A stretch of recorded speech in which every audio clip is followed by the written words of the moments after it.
दोस्तों, आज फिर मैं आपके लिए गौतम बुद्ध की कहानी हाथी और गौतम बुद्ध लेकर आई हूँ। तो आइए दोस्तों, कहानी शुरू करते हैं। एक बार की बात है, एक राजा था। राजा की सेना में एक हाथी भी शामिल था जो युद्ध कौशल में पारंगत था। राजा उसी पर सवार होकर युद्ध लड़ने जाता था और विजयी होकर लौटता था। राजा को अपने इस हाथी पर बहुत गर्व था, लेकिन समय के साथ हाथी बूढ़ा होने लगा। राजा ने युद्ध पर जाने के लिए अब दूसरे हाथी का चयन कर लिया था। बूढ़ा हाथी अकेला रहने लगा था। एक दिन वह पानी पीने के लिए सरोवर में गया और वह कीचड़ में फंस गया। वह बाहर निकल की जितनी कोशिश करता उतना ही कीचड़ में फंसता गया और वह जोर जोर से चिंगाड़ने लगा और उसकी आवाज़ सुनकर लोग वहाँ पर इकट्ठा हो गए। राजा के मंत्रियों ने राजा तक सूचना पहुँचाई गई कि उनका प्रिय हाथी कीचड़ में फंस गया है। राजा अपने मंत्रियों के साथ उस सरोवर के पास पहुंच गया और उस हाथी को निकालने की हर संभव कोशिश की, लेकिन कोई फायदा नहीं हुआ। राजा के मंत्रियों ने राजा को बताया कि महात्मा बुद्ध हमारे राज्य में आए हुए हैं, क्यों ना उनसे इस समस्या का समाधान पूछा जाए। राजा ने सोचा, इस हाथी को निकालने में महात्मा बुद्ध हमारी क्या मदद कर सकते हैं।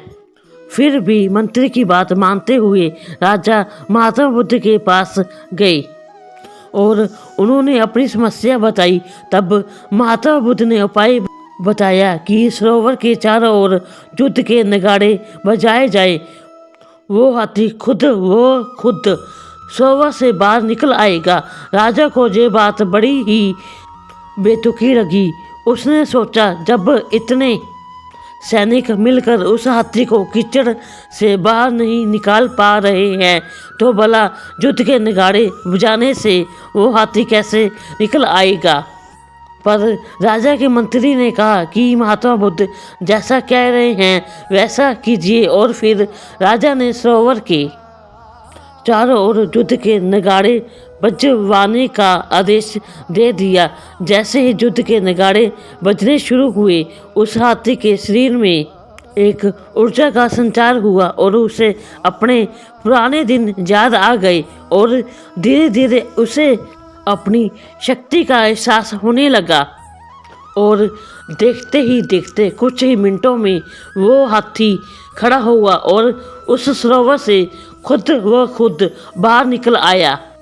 यह देखकर राजा आश्चर्यचकित रह गया कि आखिर यह चमत्कार हुआ कैसे।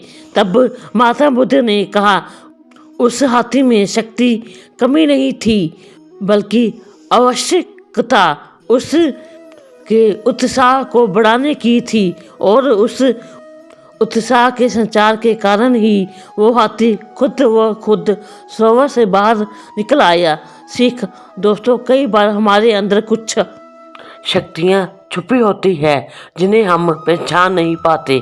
हम ये सोचते हैं कि हम कमज़ोर हैं, हम किसी काम के लायक नहीं, पर जब हमारे अंदर उत्साह का संचार होता है तब आपको अपनी असली काबिलियत का अंदाज़ा लगता है। इसलिए जब भी आप जीवन में हताश हो तो अपने अंदर उत्साह भरिए और देखिएगा आपकी शक्ति आपको वापस मिल जाएगी। दोस्तों, आपने यह गौतम बुद्ध की कहानी में क्या सीखा मुझे कमेंट और लाइक करके बताएं और अपने दोस्तों को शेयर करें। और मेरी गौतम बुद्ध और प्रेरणादायक कहानियाँ सुनने के लिए मेरे चैनल को सब्सक्राइब करें और बेल आइकन का बटन भी दबाएं। हम मिलते हैं अपनी अगली कहानी में। तब तक आप अपना ख्याल रखें।